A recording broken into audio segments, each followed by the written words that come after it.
નમસ્કાર મિત્રો, આપણે 10મું ચેપ્ટર એટલે કે સદિશોનું બીજગણિત શરૂ કરીએ છીએ।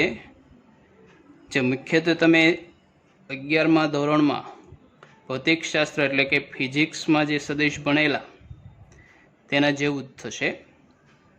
ઘણા ખરા કન્સેપ્ટ પણ રિપીટેશન થશે। તો આપણે 11માં જે થોડુંક ભણેલા છીએ તેનાથી શરૂઆત કરીએ।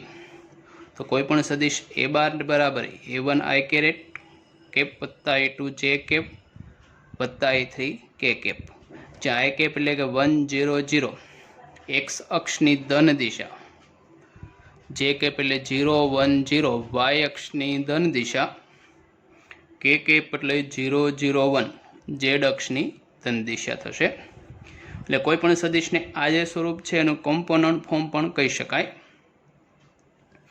बे सदिशो ए बार बराबर a1 i कैप वत्ता a2 j कैप वत्ता a3 k cap, B bar b1 i cap वत्ता b2 j कैप वत्ता b3 k कैप माटे a1 ना छेद में b1 वत्ता इक्वल टू a2 ना छेद में b2 इक्वल टू a3 ना छेद में b3 बराबर कोई गुणोत्तर k थतो होय अने k नुं मूल्य धन होय तो बंने सदिशोनी दिशा समान छे तेवुं कहेवाय।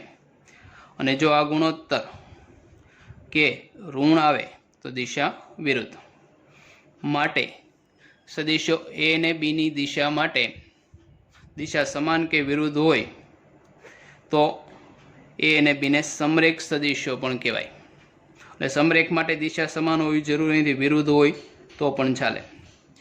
ए ने बी સમરેખ હોય તો एक सदिश ने बीजा सदिश स्वरूपे दर्शावी शकाय, एटले के ए बार बराबर लेमड़ा बी बार, ज्यां लेमड़ा बिलोंग्स टू आर। बीजू ए ने बी समरेख होय तो ए बार बराबर लेमड़ा बी बार, जो लेमड़ा ग्रेटर देन 0 तो दिशा समान थशे, लेमड़ा लेस देन 0 तो दिशा विरुद्ध थशे।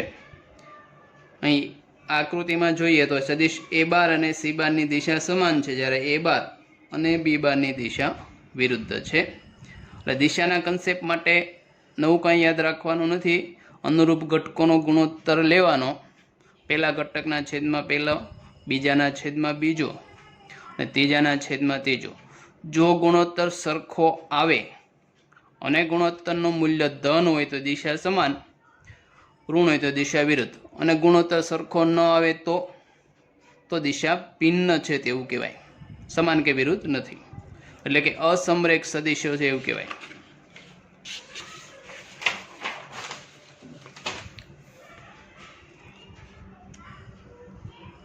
બીજી વ્યાખ્યા લઈએ છે સમાન સદિશો। ખૂબ જ સમજીને કરવા જેવી વ્યાખ્યા છે, સમજશો તો કંઈ તકલીફ આવશે નહીં।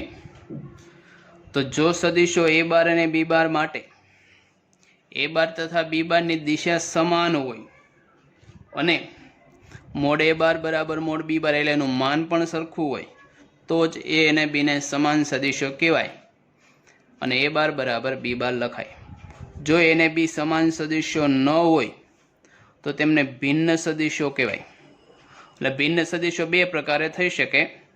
एक तो जो दिशा सरखी होय अने मान समान न होय, बीजा हाथमां मान सरखुं होय तो दिशा सरखी न होय। एवुं पण बने के मान सरखुं होय अने दिशा विरुद्ध होय तो समान सदिशो थशे नहीं। बीजो हशे सदिशनुं मान। 11मा धोरणनो रिपीटेड कन्सेप्ट छे, थोड़ुंक जोई लईए। तो कोई सदिश ए बार बराबर a1 i कैप वत्ता a2 j कैप वत्ता a3 k कैप माटे मोड ए बार a1 स्क्वेर वत्ता a2 स्क्वेर वत्ता a3 स्क्वेर एटले अनुरूप घटकोनो वर्ग करी सरवाळो लेवानो ने एनुं धन वर्गमूळ लेवाय। जो मोड ए बार बराबर 1 होय तो एने एकम सदिश एटले के यूनिट वेक्टर कहेवाय। अने एने संकेतमां ए केप उपर जो केपनी निशानी कोईपण जग्याए सदिशमां लागे ए डायरेक्टली दर्शावे छे के तेनो मोड 1 छे, त्यां मान 1 छे तेवुं लखવું जरूरी નથી। कोईपण रेफरन्स बुकमां पण आ युनिवर्सल निशानी छे। ए बारनी दिशानो एकम सदिश ए केप बराबर એટલે कोईपण सदिश होय तेने तेना मान वडे भागी नाखवानुं। खूब सिम्पल छे। એટલે मारे कोईपण सदिश छे તેની દિશાનો એકમ સદિશ લેવો તો તેને માન વડે ભાગી નાખો. એની આધારિત જ થશે કે એ બારની દિશાનો કે માનવાળો સદિશ હોય તો એની દિશાનો કે માન તો કે એ કેપ, કે એ કે સદિશ એ બાર ને મોડ એ બાર વડે ભાગી નાખ્યો. એટલે વિરુદ્ધ દિશાનો કે માનવાળો સદિશ લેવો હોય તો નિશાની થઈ જશે માઇનસ કે એ કેપ, એટલે માઇનસ કે એ બાર બાય મોડ એ બાર. બીજી એક વ્યાખ્યા છે કે સમઉદ્ભવ સદિશો કોને કહેવાય? તો નામ ઉપરથી જ ખબર પડે કે ઉદ્ભવ બિંદુ સરખું હોય અને સમઉદ્ભવ કહેવાય. તો અહીંયા એ અને બી બંનેનો ઉદ્ભવ બિંદુ સમાન છે, એક જ ઉદ્ભવ બિંદુ છે, માટે એને સમઉદ્ભવ સદિશો કહેવાય.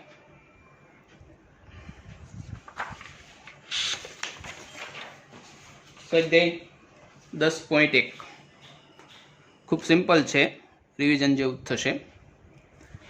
તો અહીં દરેક પ્રશ્ન પણ લખીને પછી એનો જવાબ ડિસ્કસ કરીએ. તો ઉત્તરથી પૂર્વ તરફ ત્રિશંશના ખૂણે 40 કિમીનું સ્થાનાંતર આલેખ દ્વારા દર્શાવો. તો સિમ્પલી આ ઉત્તર, દક્ષિણ, પૂર્વ, પશ્ચિમ.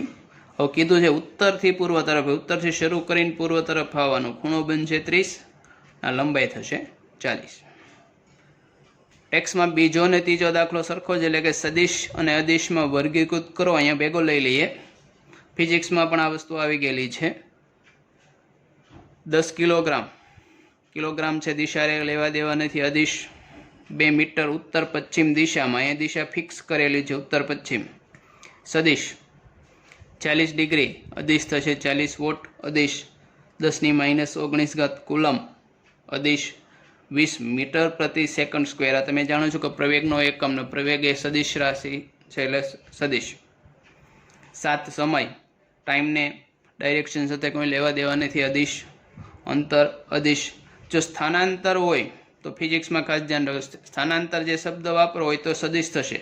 અહીં અંતર એટલે પથ લંબાઈ જે તમે ફિઝિક્સમાં વ્યાખ્યાયિત કરેલી છે તે, એટલે દિશા રે કંઈ લેવા દેવા થશે નહીં, તે અદિશ થશે. 9મું બળ એ સદિશ રાશિ છે, વેગ સદિશ, કાર્ય અદિશ. ચોથો, આકૃતિ પરથી સદિશો ઓળખાવાના છે. તો બાજુની આકૃતિમાં જ આ સદિશ એ છે, આ બી, આ સી અને ડી જે દિશા છે એ બધાને એરો વડે દર્શાવેલી છે. પેલું મૂકેલું સમ ઉદ્ભવ સદિશો, એક જ પોઈન્ટમાંથી ઉદ્ભવ હોય તેવા. તો અહીંયા એ અને ડી સમ ઉદ્ભવ છે. ખાસ ધ્યાન રાખજો, બી અને સી સમ ઉદ્ભવ નથી. બીની ડાયરેક્શન આ બાજુ થશે, સીની આ ડાયરેક્શન, એટલે માઇનસ બી અને સી થશે. પણ અહીંયા એ કોઈ આપેલું નથી, એટલે બી અને સી સમ ઉદ્ભવ નથી, લેવાશે એ અને ડી. સમાન, તો સમાન માટે હજી એક વખત યાદ રાખજો, દિશા પણ સમાન થવી જોઈએ, માન એટલે કે લંબાઈ પણ સમાન હોવી જોઈએ. તો સમાન સદિશો અહીંયા એ અને સી ની દિશા સરખી છે પણ માન સરખા નથી, એ સમાન નહીં થાય, ફક્ત બી અને ડી જ થશે. કારણ કે બીની દિશા અને ડીની દિશા સમાન છે, લેન્થ તો બંનેની સરખી છે. અહીંયા એ અને સીની લેન્થ એટલે કે માન સરખું છે પણ દિશા વિરુદ્ધ છે, એટલે એને સમાન કહી શકાય નહીં. પરંતુ એવા સમરેખ થાય એ અને સી. તો ત્રીજું માગેલું છે કે સમરેખ હોય પરંતુ સમાન ન હોય તેવા.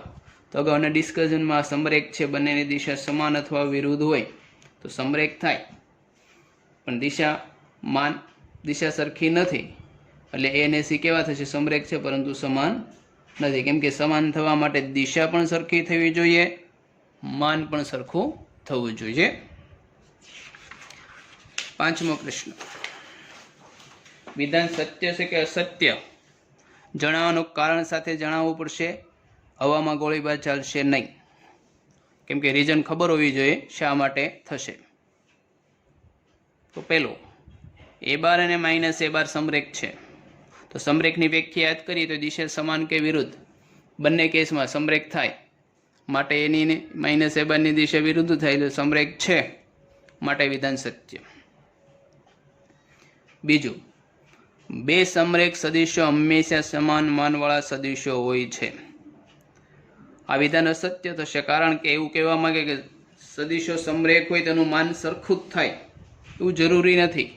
અહીંયા મેં એક ઉદાહરણ આપ્યું, તો તમે તમારી રીતે ઘણા બધા ઉદાહરણ લઈ શકો. એ સમજવા માટે એક ઉદાહરણ લઈએ કે એ બાર બરાબર આઈ વત્તા જે વત્તા કે, અને બી બાર બરાબર 2i વત્તા 2j વત્તા 2k. તો એ અને બીના અનુરૂપ ઘટકો સમપ્રમાણમાં થશે. જો આઈનો ઘટક 1/2, 1/2, 1/2 અનુરૂપ ઘટકો સરખા છે એટલે દિશા સમાન થશે. પરંતુ પહેલી સદિશનું માન 1/2 વત્તા 1/2 વત્તા 1/2 એટલે વર્ગમૂળ 3 અને બી બારનું માન 2/2 4, 2/2 2√3. Mod A bar is not mod B bar એટલે સમાન નથી. સમાન થવા માટે અગેન દિશા પણ સરખી, માન પણ સરખું. દિશા સરખી છે, માન સરખું નથી, માટે સમાન સદિશો નથી. સમાન માનવાળા સદિશો સમરેખ હોય. આ પણ અસત્ય છે, કેમ કે ધારો કે એ બાર આઈ અને બી બાર જે લઈએ તો બંને એકમ સદિશો છે એટલે માન સરખા છે, પરંતુ આઈની દિશા કેવી છે? ભિન્ન. દિશા ભિન્ન છે એટલે સમરેખ નથી, કેમ કે સમરેખ થવા માટે દિશા સમાન અથવા વિરુદ્ધ હોવી જોઈએ. અને ચોથું, સમાન માનવાળા બે સમરેખ સદિશો સમાન હોય. આ પણ સદિશો સમાન નથી, કેમ કે સમરેખ હશે તો દિશા સમાન અથવા વિરુદ્ધ પણ થાય. જો દિશા વિરુદ્ધ લઈએ તો સમાન ન થાય. તો એવું કાઉન્ટર એક્ઝામ્પલ લઈ શકીએ. એ તરીકે આઈ વત્તા જે વત્તા કે, બી તરીકે -i માઇનસ જે માઇનસ કે લેતા એ અને બીના માન સરખા છે, પરંતુ દિશા કેવી છે? વિરુદ્ધ. દિશા સમાન નથી એટલે સદિશો સમાન નથી.